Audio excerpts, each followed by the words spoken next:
Stick War Legacy was a game that revolutionized the mobile gaming strategy format with its massive army battles and chaotic gameplay. And with an unpredictable and crazy series such as Stick War, you can be sure as a Spearton's shield, it's got a story that your average sword rat can't understand. Wait, sword rat, I was joking, dude. I was joking! The whole climax of the first game follows the Order Empire shattering the final monument, only for a gargantuan beast to break free before a single Spearton hurls his weapon into its eye to save the world. Or at least, that's how it seems.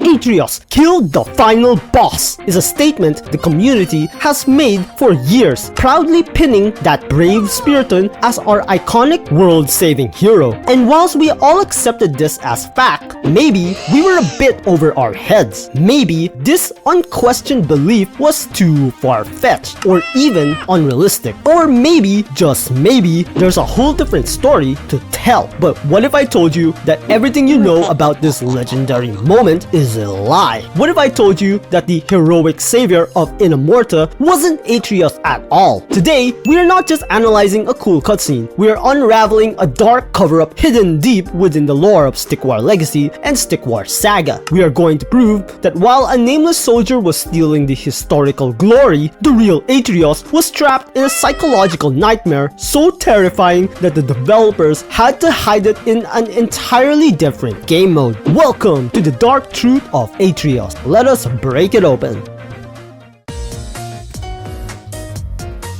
To understand the massive deception surrounding the final boss myth, we first need to understand who Atreyos actually is. If you dive deep into the Stick War lore wiki, the universe paints a very specific picture of this character. He is not just some random foot soldier who worked his way up the ranks of the Order Empire through blood and sweat. He is royalty. Atreyos is the youngest of the royal siblings, but the most crucial overarching detail of his birth is that he is a twin, born a mere 10 seconds after his older brother Adicai. Within the rigid, heavily militaristic society of the Order Empire, warriors usually have to prove their ultimate worth through the brutal trials of superiority. But Atreyos, he bypassed them entirely. The deep lore reveals a staggering detail from King Zerak's campaign. Atreyos is mockingly referred to as a daddy's boy. He was the golden child, heavily favored by the king over his older twin and the rest of his siblings. This blatant, undeniable favoritism explains exactly how a warrior so incredibly young could rise to become the general of the Speartons. He was handed immense power, sweeping prestige, and vast command, fighting alongside his fiercely loyal pet Riptor, Clicky. He was insulated from the true horrors of the world, wrapped tight in the protective armor of royal privilege. He was the absolute perfect poster boy for the Order Empire, but the community's assumption that this pampered prodigy was the one who marched into the harsh desert and slayed the ultimate abomination is completely shattered when we look at the timeline.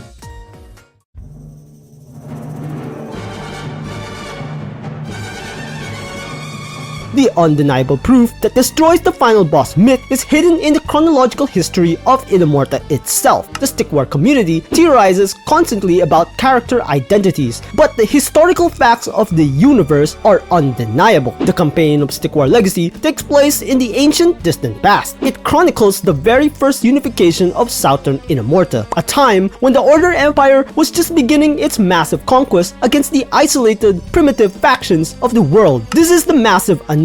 Atreyos belongs to a vastly later era in the timeline of Stick War Saga. When the events of the Legacy campaign were unfolding, the young royal prodigy was nowhere near the battlefield. In fact, given the massive historical gap between the two eras, it is highly likely that Atreyos was not even born yet. During the ancient desert conquest, the role of Spearton commander was held by an entirely different, older individual whose name has been lost to time. The community has spent years projecting the face of the modern Spearton general onto a battle that happened generations before his era. The hero who threw that spear into the beast's eye, the lone warrior who saved the world from an ancient biological weapon, was not a royal prodigy. He was a completely nameless, generic infantry unit who pulled off an absolute miracle.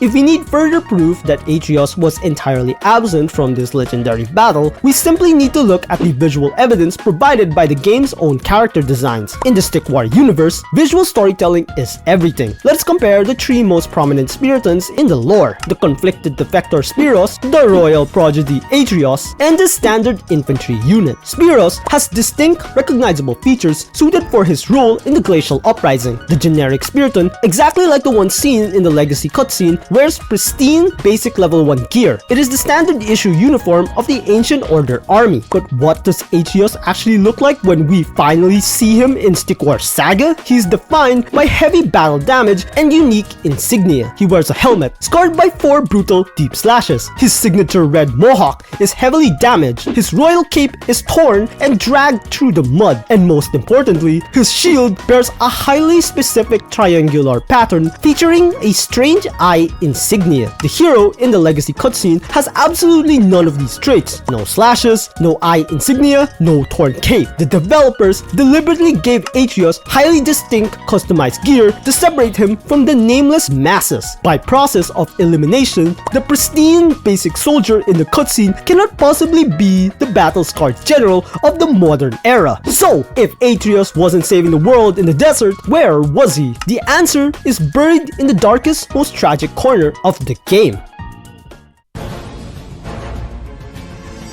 While the nameless soldier was taking the glory and cementing his place in the history books, the real Atreyos was experiencing a walking nightmare. We need to shift our focus entirely to the Endless Deads mode in Stick War Legacy. For years, players have treated this mode as nothing more than a fun, non-canon survival minigame to test their skills. But the data mine secrets and the extended lore reframe this mode as a deeply canonical hunting event in the timeline. The environmental storytelling in the opening cutscene of Endless Deads is pure psychological horror. An order caravan is hiking across a desolate stretch of forest when a massive, blinding thunderstorm hits. The freezing rain is pouring down. Visibility is absolutely zero, and the tension is suffocating. The caravan's leader, Atreyos, orders his workers to halt and set up camp in the deep mud. The elder Magikill of the group sits down, desperately trying to spark a small fire for warmth. But out of the darkness, a rotting hand bursts from the ground. The elder is ambushed, viciously bitten, and meets a dark, agonizing fate before the others can even draw their weapons to save him. The caravan is utterly decimated in seconds. In an instant, the pampered golden child of the Order Empire is stripped of his royal protections and his vast armies. Atreyos is left completely stranded in the freezing rain, surrounded by nothing but a single sword rat, a lone archidon,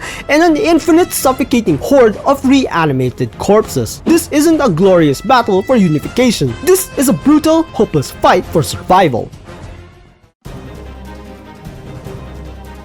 But the true horrors of the Endless Deads goes far beyond a simple zombie ambush. It is deeply, fundamentally personal. If you fail the survival mode, the game presents you with a chilling, unforgettable loss screen. The image shows Atreyos stripped of his shield, desperately clinging to the top of a ruined statue while the undead swarm relentlessly below him. In the legacy version of this screen, the serpent-haired Medusa can be seen watching his torment from the shadowy background. But in Stick War Saga, the developers changed this detail entirely. The Watcher in the background is replaced by the terrifying skull-faced Marokai. This single visual swap is the ultimate key to unlocking the darkest secret in the Stick War universe. Remember Atreyos' twin brother Adicai? The older brother who was passed over, ignored, and cast aside while Atreyos became Daddy's boy. The upcoming Chaos campaign lore reveals a horrifying truth about his fate. Adicai perished, but his burning jealousy and pure hatred tethered his soul to the mortal realm. He was resurrected by dark magic, twisting his body and mind until he became the Marokai. The Endless Deads massacre wasn't a random monster attack in the woods. It was a highly targeted assassination. Adicai, now the Marokai, orchestrated the ambush in the swamp. He is intentionally hunting his favorite little brother, forcing Atreyos to endure an endless, grueling war of attrition out of pure, venomous spite. Every wave of zombies, every fallen comrade, every single night spent shivering in the mud is a calculated piece of psychological torture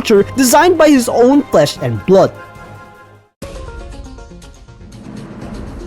To truly grasp the immense tragedy of this character, we must summarize the real timeline of Atreyos, entirely free from the myths of the community. First, Atreyos is born into royalty, instantly becoming the favored golden child and bypassing the grueling trials of his military culture. Second, while he serves as the privileged general of the Speartons, his older, forgotten twin brother Adicai meets a dark, untimely fate. Third, Adicai is resurrected by pure, unadulterated hatred, transforming into the monstrous Marukai with only one goal in his undead mind: vengeance against his favorite twin. Fourth, the Marukai orchestrates a brutal ambush in a stormy swamp, slaughtering the royal caravan and trapping Atreyos in the endless walking nightmare of the deads. Fifth, while Atreyos is fighting a hopeless, desperate battle against his own undead brother, a completely nameless generic Spearton from a previous era defeats the final boss, stealing the legendary glory that the community would mistakenly attribute to Atreyos for years. And finally, against all impossible odds, Atreyos survives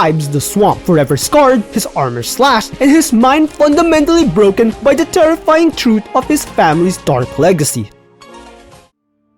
The ultimate irony of Atreyos is one of the most brilliant pieces of subtle storytelling in the entire Stickwar franchise. For years, the community crowned him as the ultimate savior of Inamorta. We built a monument to a myth. We fully believed he was the flawless, untouched hero who stared down a gargantuan abomination and struck it down with a single perfect throw. But the reality is far more tragic and infinitely more compelling. While an unnamed ghost of the past was taking all the historical glory, the real Atreyos was fighting a desperate, dirty, and utterly hopeless war against his own undead twin in the freezing mud. When Atreyos finally returns in level 35 of Stickwar Saga, he is no longer the pampered prodigy we thought he was. He arrives battered, scarred, and completely disillusioned with the system that once favored him. He looks at the Super Zilurus, the new corrupt face of the Order Empire, and angrily declares, "You don't have me, Zilurus. You never will." He knows the dark truth of his world now. He knows that the Order Empire's relentless obsession with prestige and power created the very monster that tortured him in the woods. He is a hero, yes, but not the one we thought he was. He is a survivor of his own family's sins, carrying the weight of a trauma that the rest of Inamorta will never understand. So what do you think? Did the developers intentionally let the community believe the final boss myth for years just to hide the true horror of the Endless Deads? Will Atreyos ever find a way to save his brother's corrupted soul? Or is the Marukai destined to hunt him from the shadows forever? The Stickwar universe is filled with these hidden tragedies, and we have barely scratched the surface of what the lore has to offer. If you enjoyed this deep dive into the lore, please crush that like button, it really helps the channel grow, and subscribe if you haven't already so you never miss a theory. Until next time, keep conquering.